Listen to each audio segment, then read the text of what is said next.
Joseph. What's up, dude? How you doing? My name is Steven. I'm with the Couch Potato Queens Network, and gotta say, I did love seeing you play. Had a lot of hopes for you. Yes, Just I had a lot of hopes too, Steve. yeah, yeah, we see that. And first, I do want to congratulate you for, um, I don't know, being the first person ever to pitch a tent in an already pitched tent during Yeah. your time in the Oh, look at Matrix. you. That was probably one of the better ones I've heard. So congratulations for that. Yes, But I it was a great time in the Matrix. love that. Yep. Now, I know that you did say you wanted to try to get to the end without winning any comps, being Mhm. like a Dr. Will. But why did you openly state that, specifically like to Chelsea, but, openly I stating your think what I strategy? was trying to do, which was foolish in retrospect, but I feel like what I was trying to do was like explain my game to people. That way, if I got to the end, they could understand maybe what I was trying to do. And also, it's not like I was going to throw every call. I was going to try to win, but I was just not good at any of them. You know what I mean? So in my head, I'm like, I might get to the end and not win anything because it's not looking good. You know what I mean? Like, I was really looking for like a quiz on the days or something like that to like down the line where I'm like, okay, this is more my jam, like the mental stuff. You know what I mean? Like anything physical, I knew I wasn't going to beat most of the people in there. You know what I mean?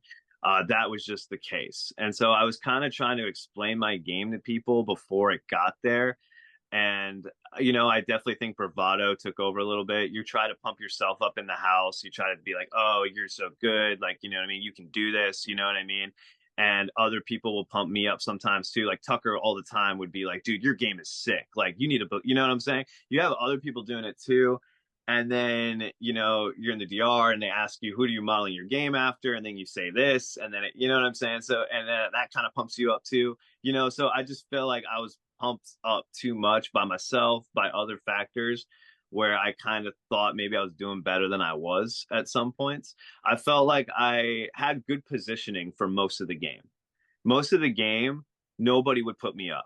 And I thought that was good enough. You know what I mean? That I never got put up. You know what I mean? But what I didn't realize was there were few people who really had me as like their number one, number two, number three. That's what I kind of lost sight of. I kind of was like, oh, I'm not getting targeted.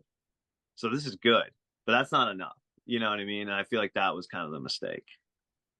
I see, I see. So Yeah. what would have been your plan to get to the end? Who do you think you would have had the best Once chance to? Tucker was gone, or like, Yeah, yeah. yeah, Who would you once have had the Tucker best was chance? gone, I really, wanted to hitch my wagon to Leah because I felt like she couldn't win in the end. Um, and my only rationale behind that is because she didn't really know what was going on the first 45 days of the game. She didn't know about the collective. She didn't know about these alliances that I told her about. You know what I mean? At least from my knowledge, you know what I mean? That's how it played out to me. Maybe there's things I see where she knew more than I thought, but at least in the house, that's how she kind of came across to me. Angela was always going to be somebody who I think a lot of people wanted to take to the end. But I knew I was running out of people I could beat. I knew I couldn't beat Chelsea. I knew that it was going to be tough against T-Core. It might be tough against Chemo. Like, there were some people that I knew it was going to be a hard time for me to win against as well. Gotcha. Back again, Joseph. What's up? So you were the longest pre-juror in the house at this point. So you were locked away longer than anyone else who will actually get to walk out of those doors and actually go home. Okay. So being locked away for all that time, I want to know, what surprised you the most about things happening in the real world that you learned, and what were anything that surprised you to hear from your family and friends just about from us watching at home that shocked you that you didn't But know from about the when you show, were in the you mean? house? Or Yeah, yeah. from Yeah. So from real life, DeMar DeRozan got traded to the Kings. Like what? That's crazy. And then obviously Trump getting shot, and then Kamala Harris. Those were the big things that came out right away.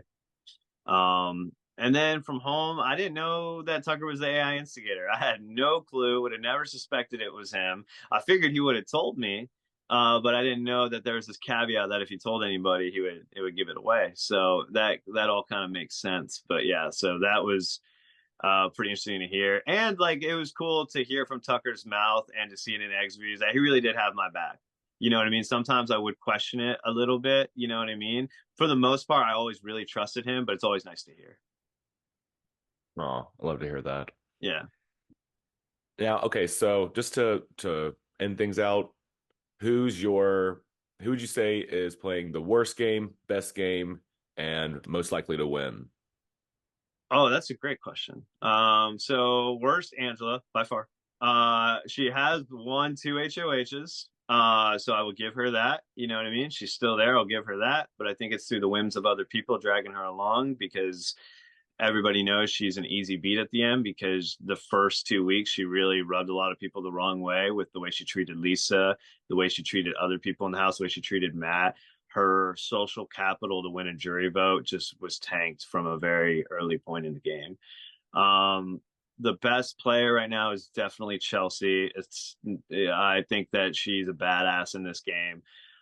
She has been able to socially maneuver herself, and I think she's a little bit underestimated by the people in there. I would always be telling people who I was close with, like, dude, it's Chelsea, bro. Like, she's the one we got to get out. She's freaking slippery. Like, you know what I mean? Like, you can't get rid of her. You know what I mean? And so, she's won some HOHs, has been very strategic, so she would definitely deserve it. And then most likely to win, probably Rubina, because this trio is moving along in the game. Seems like they don't have any plans to take them out this week either, which is foolish in my opinion. And they're going to make it a final eight together. Three people are going to make it a final eight together. I feel like one of them's got to make it to the end, right? You know what I mean? So I feel like Rubina could be that player because she is very good at the competitions and she is strategic. She's a gamer, and a lot of people underestimated her in the house. But I always told her, like, I see it in you. Like, I would vote for you in the end. Like, I told her that multiple times because I recognized that she was good at this game, even though she looks happy-go-lucky and everything like that. You kind of underestimate her, but she was very sharp, and she was always nice to everybody. So why wouldn't people vote for her at the end? Very insightful. Maybe Rubina might just be the dark horse of the season after all. I think so. I think she will avenge Tucker and take the whole thing, which would be really cool. That would be cool. Yeah. Well, thank you very much, Joseph. I appreciate it, and hope you enjoy watching the rest of the season play out along with us. I probably won't. All right. See ya. Thank you, Joseph. Bye.